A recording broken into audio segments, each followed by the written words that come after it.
Ok, bienvenidos a la auxiliar de repaso del control, en donde vamos a resolver algunos problemas que han salido en pruebas anteriores, en particular 3G4, y corresponden, digamos, a problema 1, estudiar un gas de átomos de hidrógeno, entender qué pasa ahí con la fusión partición. Problema 2 sería uno que también sale en la tarea, que es un gas ideal, pero que tiene un grado de libertad interno. Es decir, como considerar solamente un estado excitado. El problema 3 es acerca de un gas que tiene interacciones con cierta función radial y hay que mostrar algunas propiedades acerca de la ecuación de estado. El problema 4 es un problema de potenciación de Bose-Einstein. Entonces vamos a partir por el problema 1. ¿Ok? Entonces, aquí lo que nosotros tenemos es un hamiltoniano que nosotros recordemos, ¿no es cierto? Tratamos al protón y al electrón, ¿no es cierto?, como los únicos que interactúan para una molécula, ¿no es cierto?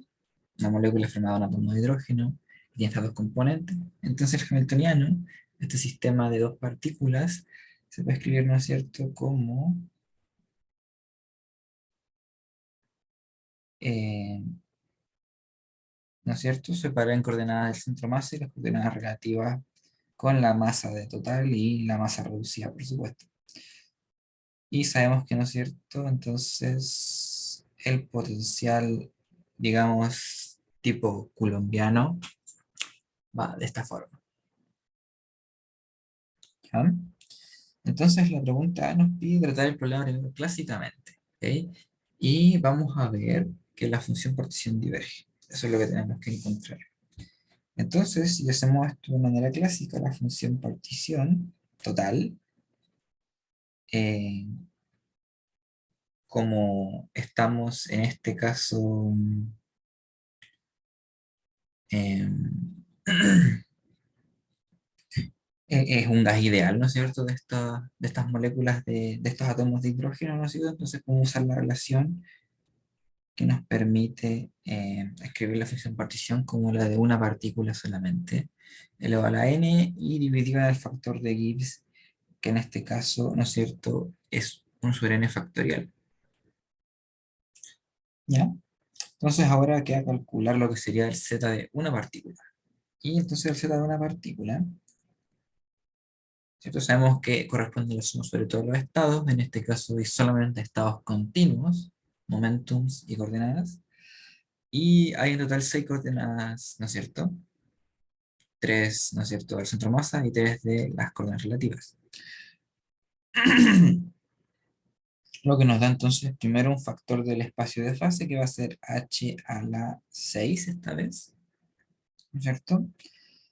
Y acá van a ir, digamos, hay una integral que se hace muy fácil, bueno, voy a escribirlas todas, entonces vamos a tener de 3 PCM, de 3 RCM y también de 3 PR, de 3 R,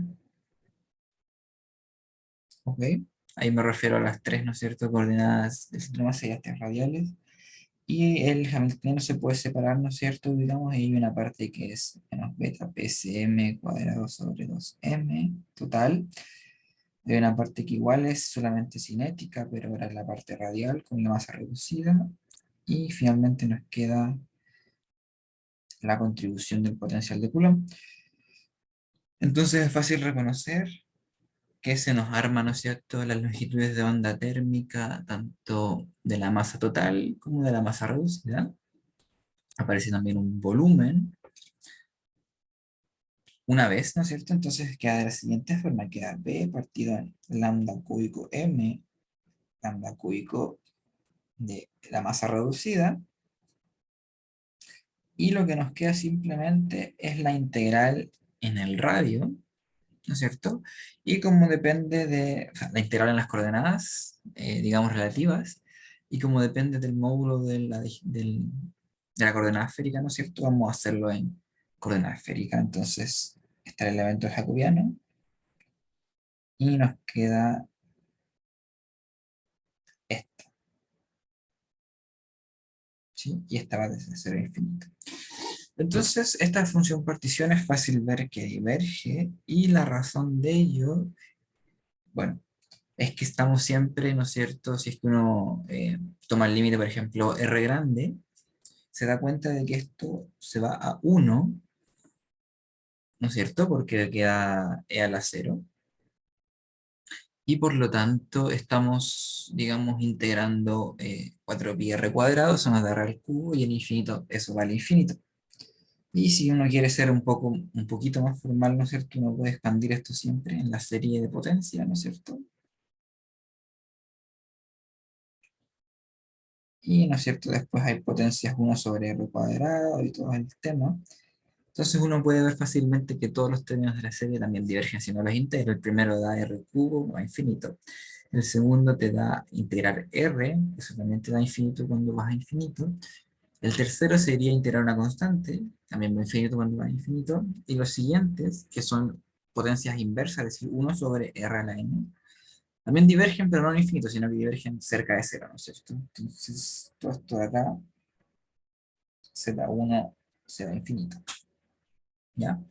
Entonces eso pasa cuando uno trata el problema clásicamente, digamos, el problema, digamos, interno del átomo, para el protón y el electrón. Entonces, ahora que si tratamos el problema semiclásicamente, es decir, vamos a considerar que la interacción del electrón y el protón la podemos tratar con medida cuántica, y eso en la B entonces viene dado porque ahora nuestros niveles de energía, o la energía de una molécula o partícula de este gas, va a ser P cuadrado sobre 2m. Y aquí entonces vienen los estados de energía de el átomo de hidrógeno, ¿no es cierto? Donde sabemos que van como menos epsilon 0 sobre n cuadrado, donde epsilon 0 es la energía del estado basal, que en este caso es positiva por cómo escribir el signo. Y entonces n, ¿no es cierto? Es el nivel del orbital, el número cuántico principal, y nosotros sabemos que entonces está degenerado, ¿no es cierto?, por L y con M. ¿Mm? Entonces, si uno hace el cálculo, ¿no es cierto?, a uno le da que hay n cuadrado niveles total, ¿sí?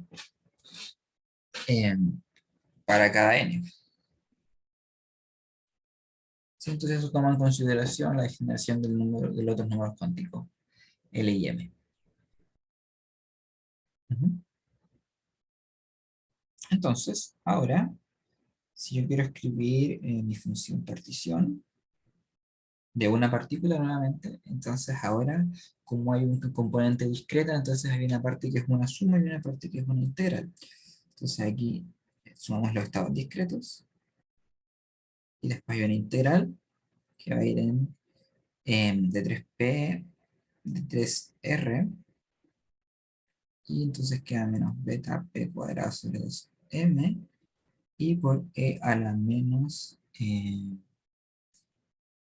contiene el menos atrás, epsilon 0 sobre n cuadrado beta. ¿Ok? Entonces tiene que irse para atrás porque sale factorizada. Y sabemos que la suma de los discretos, ¿no es cierto?, es sumar sobre los números cuánticos, ¿no es cierto? NLM, aquí no estoy considerando generación de spin, no por el estilo, solo va a aportar una constante si es que eh, no hay algo que interactúe con el spin. Y entonces, sumar en los discretos, ¿no es cierto? Entonces, sumar en los números L, M, N, y todo se puede reducir al sumar en N, considerando la degeneración en n cuadrado de los niveles. Entonces, esto sumaría en N igual 1 hasta infinito. Hay N cuadrado, e a la beta epsilon 0 N cuadrado. Y en este lado me queda simplemente la función partición del gas ideal clásico usual.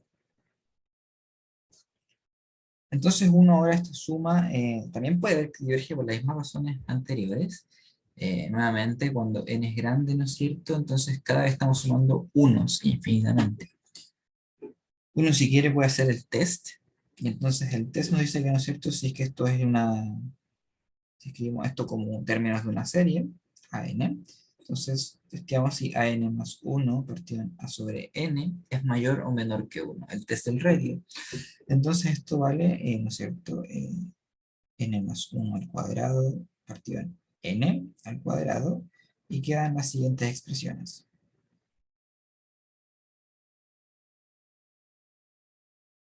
¿Sí? Uno puede ver rápidamente que esto es mayor a 1 y que esto también es mayor a 1. ¿Sí? Al ser el de arriba una exponencial, digamos, ligeramente... no, perdón. Aquí me...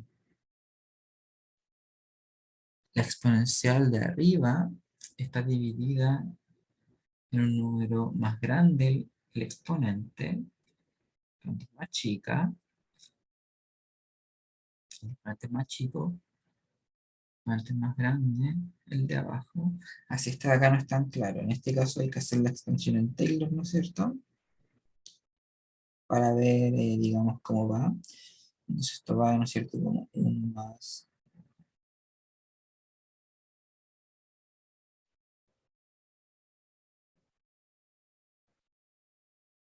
¿ok?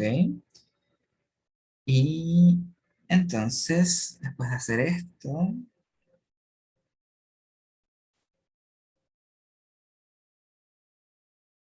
verificamos qué es lo que nos queda. Entonces nos queda n más 1 al cuadrado sobre n al cuadrado. Aquí nos queda n más 1 al cuadrado más beta epsilon 0 partido en n cuadrado más beta epsilon 0. Y aquí quedó multiplicando entonces el n cuadrado sobre n más 1 al cuadrado. Estos se eliminan. Y ahora sí uno puede ver que el ratio da mayor a 1, ¿no es cierto? Por este término de acá. ¿Sí? Uno ve claramente que el de arriba es más grande que el de abajo. Siempre. ¿Sí? Ya. Entonces con eso uno muestra que nuevamente Z1 diverge cuando tratamos esto semiclásicamente. Entonces, ¿cuál es el problema? Pasa que en el átomo de hidrógeno, ¿no es cierto?, hay una degeneración muy alta de los niveles. ¿Sí? Entonces, se pueden alojar muchas partículas, digamos, o mucha energía, digamos, en estos niveles altamente degenerados. Entonces, por eso nuestra función partición no nos converge. Pero hay que recordar, ¿no es cierto?, que a pesar de que la función partición diverja, recordemos que lo que nos importa es su logaritmo, porque así tenemos los potenciales termodinámicos, y aún así no nos importa el potencial termodinámico como tal, sino diferencias de potenciales termodinámicos. Entonces, cuando tenemos diferencias de cosas, ahí sí van a haber números finitos, porque va a haber un infinito que se va a restar con otro, y si uno lo escribe de manera adecuada, ¿no es cierto?, va a ver que son términos que sí se pueden simplificar, digamos, si uno lo escribe como el límite de algo. ¿Ok? Sin embargo, ahora nos van a pedir calcular, digamos, la razón entre el número de, digamos, la probabilidad de que la partícula, por ejemplo, nuestros átomos estén en el estado excitado o el estado base. ¿Sí? Entonces vamos a ir a la B, ya que la seleccionamos con palabras, donde les van a pedir, digamos, la probabilidad o la razón de que, digamos, estemos en el primero o en el segundo estado. Entonces, toda la parte que tiene que ver con la energía cinética, ¿no es cierto?, en la función partición, eh, no va, digamos, a entrar en las cosas, a simplificar idénticamente, ¿no es cierto? Y solo va a quedar, digamos, la parte, digamos, que tiene que ver con la parte electrónica que le llaman, ¿no es cierto?, de la interacción, digamos, de lo que ocurre dentro de la partícula. Entonces, si lo escribimos formalmente, ¿no es cierto? Entonces, primero hay uno que es 1 sobre z, ¿no es cierto? voy a tomar siempre una partícula, como son independientes las moléculas. Esto siempre puedo tratarlo como con el caso de una partícula. Después, si quiero, multiplico por n para tener el número total de partículas, por ejemplo. Entonces aquí iría 1 sobre z, y la densidad del espacio de fase, digamos, evaluada en la probabilidad que yo quiero, integrada en las variables que no me interesan, ¿no es cierto? Entonces integro en las variables continuas, ¿no es cierto? Entonces aquí iría una integral en las variables continuas de la parte, digamos, continua de la densidad del espacio-fase, y vamos a evaluar, ¿no es cierto?, cuando n vale 1, entonces aquí queda a la menos, a la beta epsilon 0. Abajo queda lo mismo, ¿no es cierto? A la menos beta p cuadrado sobre 2m. Y acá eso sí hay que usar, que estamos en el segundo nivel y queda a la cuarta. Entonces, aquí uno fácilmente, a pesar de que z1 era una función divergente, ¿no es cierto? ¿Cómo se divide exactamente con z1 cuando tomamos esta razón? eh, Se elimina idénticamente. Igualmente esta integral, ¿no es cierto? Vale lo mismo en ambos casos. Y nos queda que esta razón entonces vale simplemente, perdón, e a la beta 3 epsilon 0 cuartos. ¿Sí? Y uno puede ver, por ejemplo, aprender, saber usar lo usual, ¿no es cierto? Cuando dijimos, ¿no es cierto?, que cuando la temperatura era muy baja, se iba a preferir los estados basales, los estados de mínima energía. Entonces aquí uno ve que cuando t tiende a cero, ¿no es cierto? Entonces esto empieza a explotar, ¿cierto? Se empieza a volver exponencial de infinito. Ujú. Entonces está muy populado el estado basal. Es muy probable encontrar las partículas ahí. Luego, en el caso, si es que la temperatura es muy alta, nosotros sabemos que todo se tiene que volver equiprobable, y uno puede ver fácilmente que este número se va a 1, es decir, la probabilidad de que esté en el estado basal es la misma que esté en el estado excitado. ¿Sí? Con eso tenemos el problema 1 resuelto. ¿Ya? Ahora vamos al problema 2. ¿Sí? Entonces en el problema 2, ahora para mi partícula individual, nuevamente consta de un gas, pero que son idénticas, no interactuantes, por tanto un gas ideal. Y su energía se puede escribir de la siguiente forma, donde hay un grado de libertad interno, ¿no es cierto?, que este puede valer cero o delta. ¿Sí? Entonces, como considera el problema anterior, restringiéndonos, ¿no es cierto?, que haya solamente un estado basal y un estado excitado. ¿Sí? Por lo tanto, entonces, calculamos la función partición, digamos, de una única molécula, que es lo único que nos interesa, ya que vamos a la propiedad, ¿no es cierto?, de la independencia y indistinguibilidad. Entonces no importa solo Z1. Z1 va a ser, ¿no es cierto?, digamos, directamente, hay que separar, digamos, en los casos de, como ahora tenemos mezcla de etiquetas continuas y discretas, ¿no es cierto? Entonces, escribimos primero una suma de lo discreto, y después van a integrar de lo continuo. Lo continuo, ¿no es cierto?, es de 3p de 3r, y a la menos beta p cuadrado sobre 2m, y separamos, ¿no es cierto?, e a la menos beta epsilon int. Entonces el epsilon int es el que es discreto, ¿no es cierto?, que puede valer solo dos valores, 0 o delta. Entonces es independiente de la integral y sale para afuera, y entonces recordar este discreto simplemente se evaluar en cero y después en delta. Entonces va a valer 1 más e a la menos beta delta. Y la integral sabemos que directamente nos da el resultado conocido, que es de eso de la longitud de onda térmica al cúbico. Ok. Luego de esto, entonces vamos a la parte B, que nos pregunta la energía promedio de una partícula. Entonces la energía promedio, entonces, recordemos por definición, en este caso va a ser 1 sobre Z1 por, digamos, la sumatoria, ¿no es cierto?, discreto, y lo recorremos en lo continuo también.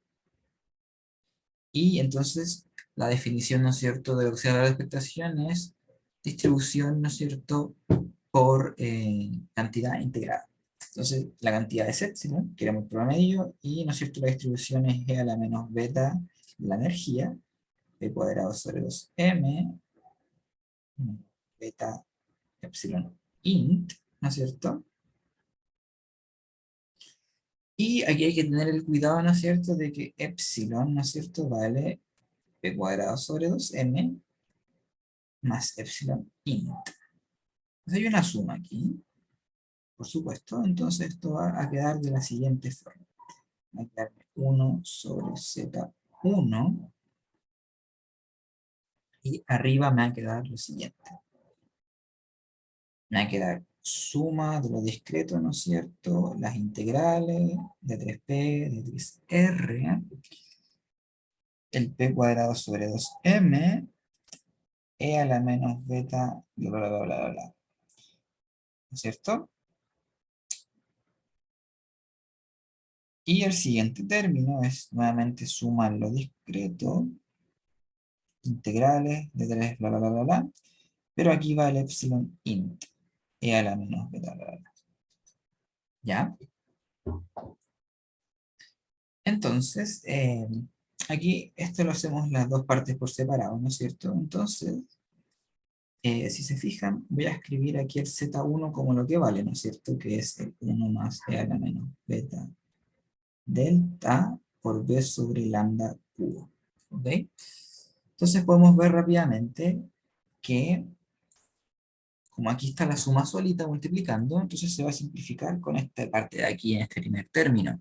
Y en efecto, la primera contribución, ¿no es cierto?, es bien conocida. Corresponde solamente a la energía media del gas ideal. Entonces sabemos que estos 3 medios KT. Muy bien. Con el segundo término, entonces ahora sucede que E int va a ir a la suma y la integral la vamos a hacer directamente y se va a simplificar, ¿no es cierto?, con lo que sería la contribución esta b sobre lambda cubo de la función partición. Y entonces la suma se hace muy fácil porque int vale 0 delta, entonces queda 0 por e a la 0, o sea, 0, más delta por e a la menos beta delta, ¿sí? Entonces queda 3 medios de nkt y este de aquí queda simplemente entonces delta e a la menos beta delta, ¿no es cierto? Y lo que nos sobró que fue 1 más e a la menos beta delta. De esta forma, la energía promedio de una partícula, 3 medios kT, más delta, y aquí la exponencial voy a pasarla para abajo porque me queda más cómodo, y a la menos beta delta más 1. Miren, se parece de hecho bastante a lo que es, ¿no es cierto?, esta forma típica, 1 sobre a la beta algo por más 1, por ejemplo. Ya, ahora que tenemos eso, nos piden calcular la capacidad calorífica. Como es independiente, ¿no es cierto?, CD va a ser simplemente N por la derivada de lo que es la energía, ¿no es cierto?, con respecto a la temperatura, volumen constante. La energía de una molécula. En este caso, en las ideas, la energía no depende del volumen. Por lo tanto, ¿no es cierto? Entonces, esta cosa es medio irrelevante. Y vamos a estar calculando siempre el CB chiquito, que es, ¿no es cierto?, el CB sobre N, y que es simplemente de epsilon a dt. Entonces calculamos la derivada. Entonces ahora este CB chiquito es simplemente 3 medios de K, ¿no es cierto?, derivada de la parte lineal, simplemente 3 medios de K. Y la otra es más complicada, ¿no es cierto?, porque hay que derivar esta cosa. Entonces derivada de 1 sobre algo es menos 1 sobre eso al cuadrado, por la derivada de lo que está dentro. Entonces voy a escribir aquí por parte. Entonces más menos 1 por delta, esta cosa más 1 queda al cuadrado, y derivo lo que está dentro. Como hay una exponencial, me bota la misma exponencial, y como es derivada con respecto a t, me bota un delta, me bota un k, un t cuadrado y un menos 1 de derivar 1 sobre t. Esto queda 3 medios k más delta cuadrado sobre k t cuadrado e a la beta delta e a la beta delta más 1 al cuadrado. Genial. Calculé CB. Entonces ahora me preguntan por los límites de alta y baja temperatura, ¿sí? Entonces vamos ahora a la D. En estos casos de alta y baja temperatura vamos a analizar lo que le pasa a la función, digamos, digamos, esta parte de aquí, ¿no es cierto? Entonces esta función, ¿no es cierto? Notemos que si la temperatura es baja, por ejemplo, t tiende a cero, entonces cuando t tiende a cero, la exponencial esta quiere explotar, será infinito, ¿no es cierto? Entonces tengo aquí un infinito partido de un infinito al cuadrado, entonces eso va como el uno sobre el infinito, digamos dominante, y entonces esto va a ir simplemente como delta cuadrado, kt cuadrado, e a la menos beta delta, ¿no es cierto? Que era el uno sobre lo que estaba dominando. Y este es el caso cuando t tiende a cero. Sin embargo, en el caso cuando t tiende a infinito, noten que sucede que ahora las exponenciales se van a uno, ¿sí? Porque queda exponencial de cero, entonces queda 1 partido en 1 más 1, entonces queda un cuarto delta cuadrado partido en kt cuadrado. Muy bien. Entonces tenemos los comportamientos, ¿no es cierto? Digamos de este gas, perdón, esta presión calorífica.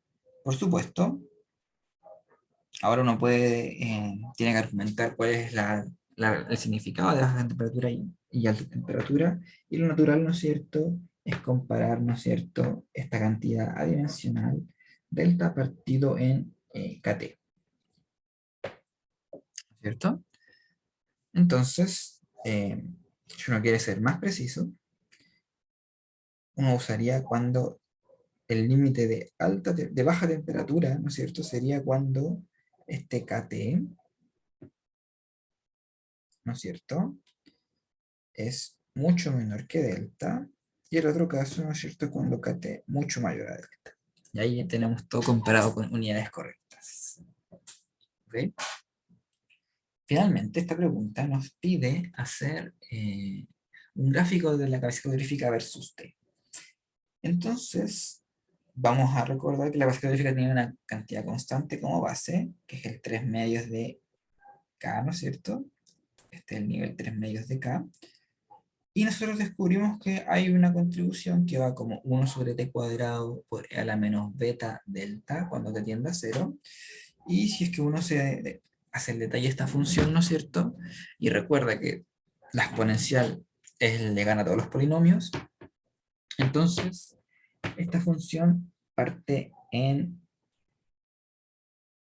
3 medios de k, justamente. Porque cuando t se va a cero, la contribución en la presión calorífica de esta parte azul es cero. Y cuando la temperatura era alta, iba como 1 sobre t cuadrado, entonces decae de esta forma.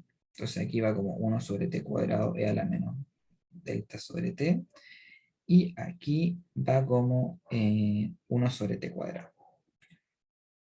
Entonces, ¿qué es lo que pasa a temperatura intermedia? ¿Sí? Lo que tiene que pasar es que si uno se da cuenta, si grafica el gráfico ahora de epsilon versus t, se da cuenta que, ¿no es cierto?, simplemente a temperaturas altas se le agrega una constante, ¿no es cierto?, a la energía media, ¿no es cierto?, que sería delta medios, justamente, porque ambos estados serían equiprobables. Entonces, sucede que la energía media, ¿no es cierto?, en efecto, a temperatura baja y alta, difieren solamente por una constante, ¿sí? Entonces aquí tuvo que haber una conexión, digamos, de la energía, no puede haberse pegado un salto, ¿no es cierto? No parece plausible en este problema. Por lo tanto, la única chance que queda aquí es que se haya conectado, digamos, esto de alguna manera suave. Entonces, sucede que la presión calorífica tiene un pic cuando tenemos este tipo de sistema, es decir, un sistema que puede tener algún estado excitado. Ujú.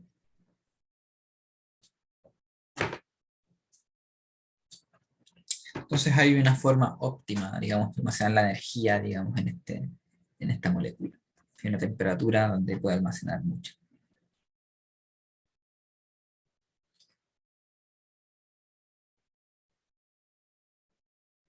Ya, ahora vamos a ir con el problema 3. Entonces en el problema 3 tenemos un hamiltoniano que tiene la parte usual, ¿ok? Sin embargo tiene un término de interacción, se puede escribir de la forma, como dice el enunciado, epsilon por B de R y J sobre sigma. ¿Ok? Tenemos a este tipo de Hamiltoniano. Entonces, primero nos piden mostrar que la función partición se puede escribir como esta.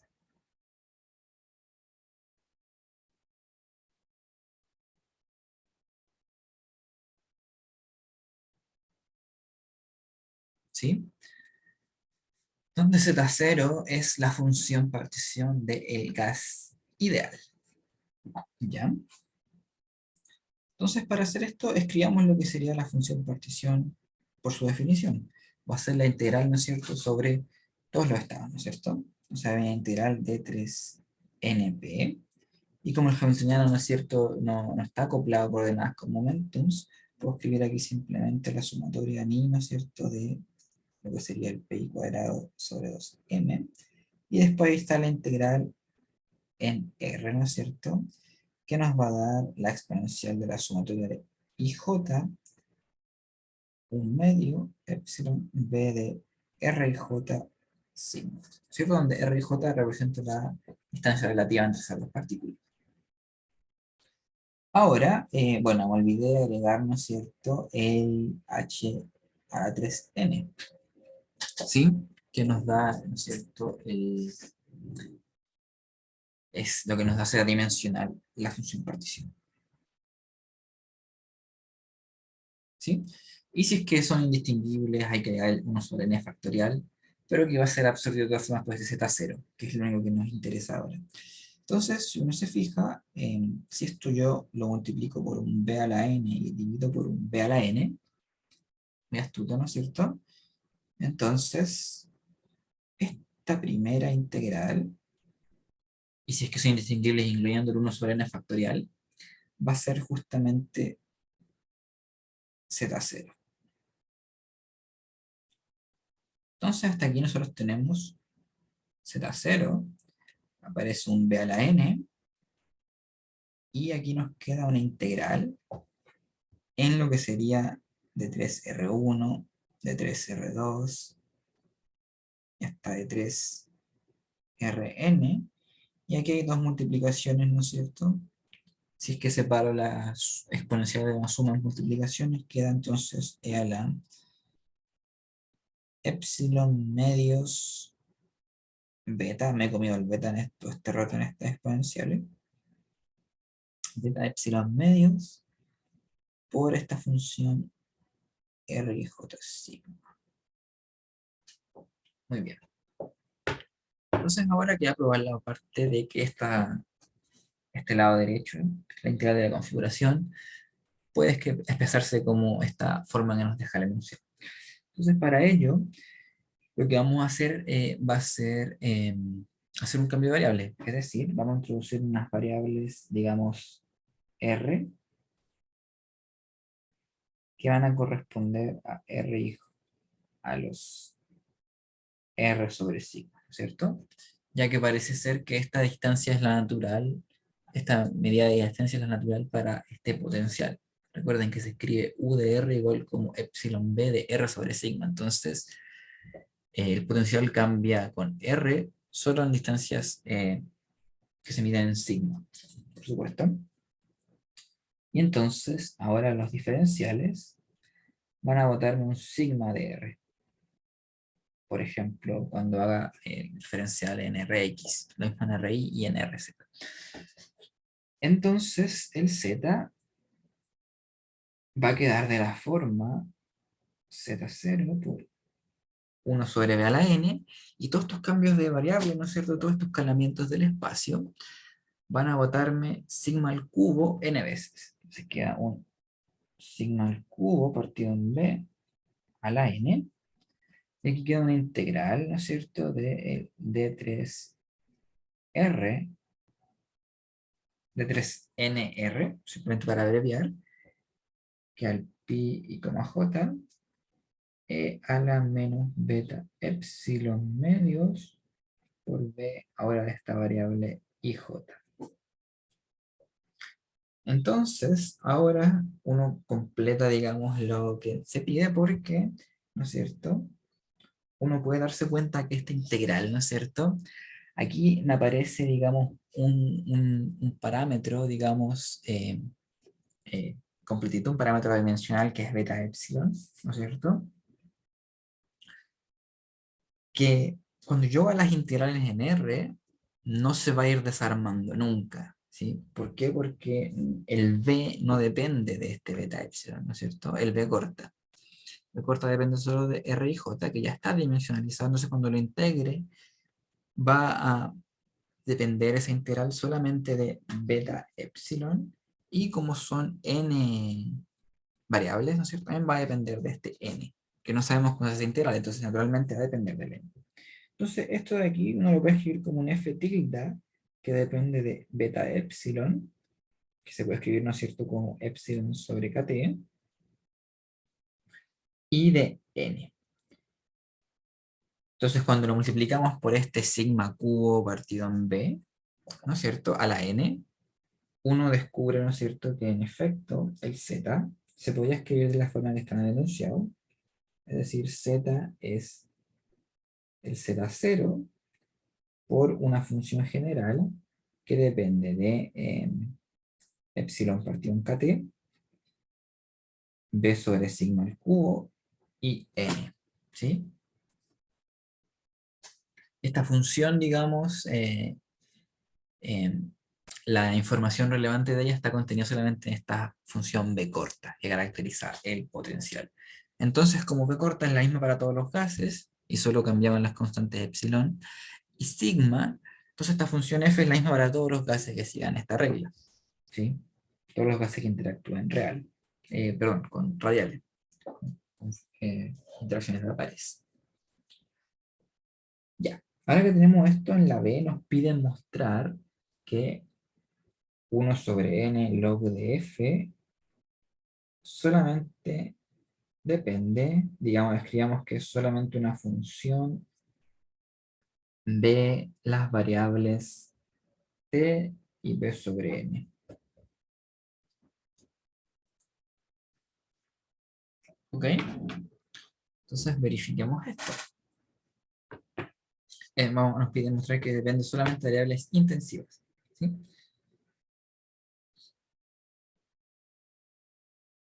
Entonces, para esto recordemos que hay una energía libre que es menos kt log de z, y por lo tanto va a ser menos kt log de z0 menos kt log de f, donde aquí, ¿no es cierto?, aparece lo que nos interesa.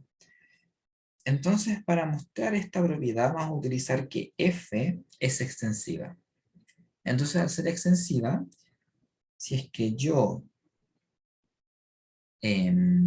multiplico por una constante las variables extensivas de las cuales depende f, en este caso b y n, entonces ser extensivo tiene una definición muy precisa, y es que es una función homogénea de grado 1, por lo tanto, cuando multiplico por una constante, digamos, la variable extensiva de mi sistema, es decir, por ejemplo, aumento al doble el volumen y aumento a la vez al doble el número de partículas, debe pasar que la energía libre debe aumentar al doble, ¿ok? Entonces el lambda sale para afuera. Esta es lo que se llama la propiedad de que sea, ¿no es cierto?, homogénea de grado 1.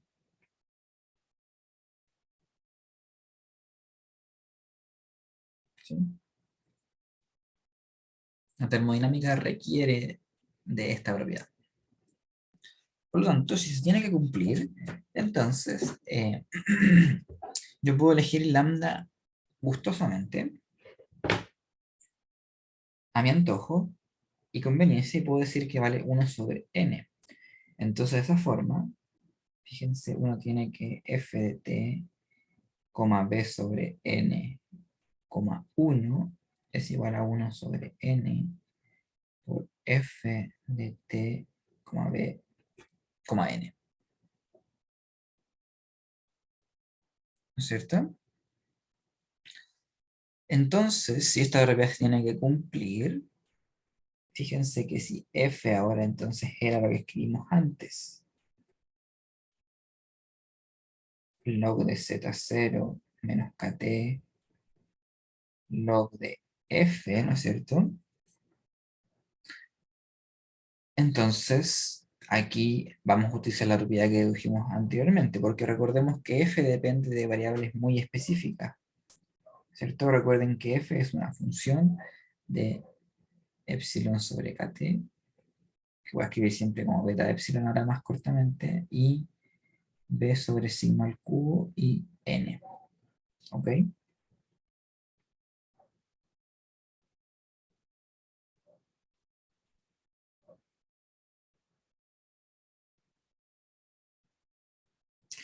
Entonces, este término, ¿no es cierto? Dijimos que si yo le amplificaba, digamos, las variables extensivas por un valor lambda, ¿no es cierto? Esto tenía que prevalecer y botarme esta constante lambda para afuera.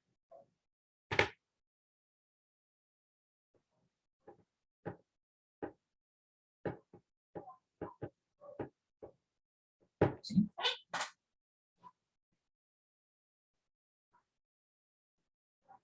Entonces, uno elige lambda igual a 1 sobre n, como hicimos antes, y, ¿no es cierto?, encuentra que 1 sobre n por el log de f de beta epsilon b, sigma al cubo, n, es una función, ¿no es cierto? Y que es exactamente el log de f de beta epsilon, b sobre n sigma al cubo, 1, ¿no es cierto? Por lo tanto, ¿no es cierto? Es una función que depende solamente de variables intensivas, en efecto, que son b sobre n y 1 sobre t. Los demás son escalamientos, por lo tanto no son relevantes para esta dependencia. Pueden usarse como parámetros. ¿Ok? Finalmente, eh, vamos a la parte C. En la parte C nos interesa la ecuación de estado, entonces vamos a utilizar la relación, la siguiente relación, ¿cierto? P es igual a menos de F A de B. Entonces aquí, nosotros recordemos que la energía libre la habíamos escrito antes, entonces esto va a ser KT, ¿no es cierto? Log de Z0 más KT log de F. Y, ¿no es cierto? Recordemos que el Z0 era el gas ideal, el de siempre, toda la vida, entonces nos daba la ecuación estable gas ideal. Entonces bota un NKT sobre B, y la otra parte bota un NK también, por supuesto, no, un KT, perdón, bota un KT, ¿no es cierto? Y un DA de B del log de F. Muy bien, entonces ahora dividamos por esta cantidad. Multiplicamos por B sobre NKT. Entonces nos queda que P sobre, por B sobre NKT es igual a 1 más B. Y aquí voy a hacer el truquito, como estoy derivando con respecto al volumen, manteniendo las cantidades constantes, este n que me pareció de nuevo de haber, digamos, dividido por NKT, voy a meterlo dentro del 1 sobre n log de f. Entonces ya de A de B de 1 sobre n log de f. ¿Sí? Ya habíamos visto que este 1 sobre n log de f depende únicamente de variables intensivas.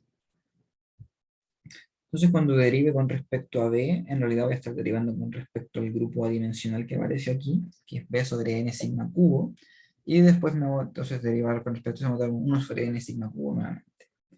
Entonces, esto va a escribirse como 1 más b por.